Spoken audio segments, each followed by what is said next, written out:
Most folks spend their days daydreaming or finding clues. My whole life I've been here at the train station shining shoes. I started when I was 9, on my own and taught myself. No complaints, I'm doing pretty good and I got my health. Memories and calluses, my hearing's probably next to gold. Sometimes I do a little handiwork for extra dough, but mostly this here is how I spend my time. And I've perfected a technique I call the dry shine. Some guys use lots of water on the shoe, but then when it's out in the open air, the shine is gone in 10 minutes. That whole approach to the job is dumb. In fact, dollars to donuts, that customer won't be coming back. This is the most common mistake of the amateurs, going for big numbers to satisfy their managers. Anyway, the dry shine, the first thing I mean to do in this part is very important. I clean the shoe, the residue, and low polish to keep the shoe from being ruined. All you need to do is use a rag with some cleaning fluid. If the shoe's all caked up with gunk, you need to think the shoe can't breathe, and that's what causes the feet to stink. They took cardboard off the market, I believe it was a few years ago, cause that leather couldn't breathe. And once you've cleaned the shoe and it's dried, your base coat of polish can now be applied. Then you brush, cause what that tends to do is clean the shoe a little more and gets rid of the residue. And then you do the second coat, just like the first one. You brush it, you rag it, and voila, your work's done and that's it. You treat each shoe like it's special, care about your work, and be a professional. There's a right way to go about the job and a wrong one. I find this way is much better in the long run. It ain't about the dollar or trying to go fast. Unless you take pride in what you're doing, you won't last. Craftsmanship, it's a quality that some lack. You gotta give people a reason for them to come back. It ain't about the dollar or trying to go fast. Unless you take pride in what you're doing, you won't last. Craftsmanship, it's a quality that some lack. You gotta give people a reason for them to come back.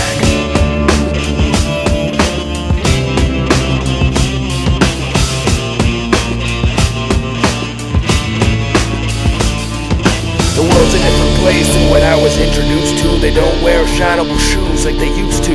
Casual clothes in the office. What is this? The villain in sneakers is killing my business.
Met in a cowboy town, I was a hick. She was a nobody and both of us were sick. I was ruined by the road, Bob Dylan and Robert Frank. Out of my mind, ready to rob a bank. She was so pretty, I thought it wasn't possible. Black hair, blue eyes, just out of the hospital. She untangled the words with her pen and did it well. Found ourselves a diner and decided to sit a spell. We kept each other company, locked horns and flirted openly. Tonight we wouldn't have to be deserted, hopefully. We told her saddest stories and set fire to our hearts. Professional players that brought desire to our parts.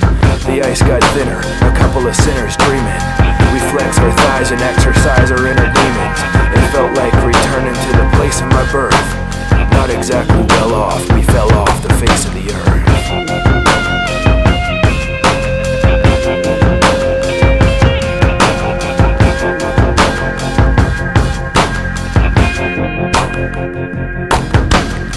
To hell with society and suitable jobs.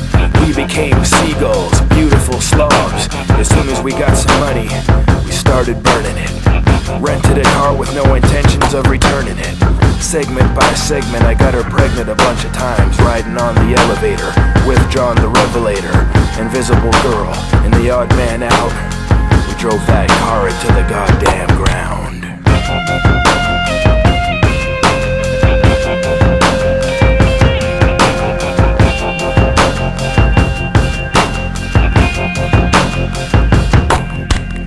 Reoccurring bad dreams, born to be losing.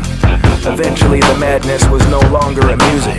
I tried to hide and died inside while she cried and cried and cried and cried. Nighttime no good, harder to face the day.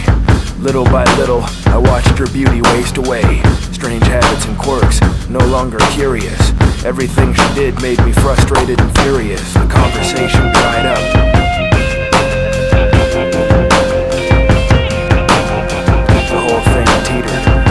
To the left, one step at a line became a fight to the death. Threats and suggestions, aggressions and deceptions, ifs, ands, or buts, maybes and no exceptions. No more reason to laugh, we knew it would die, it had to.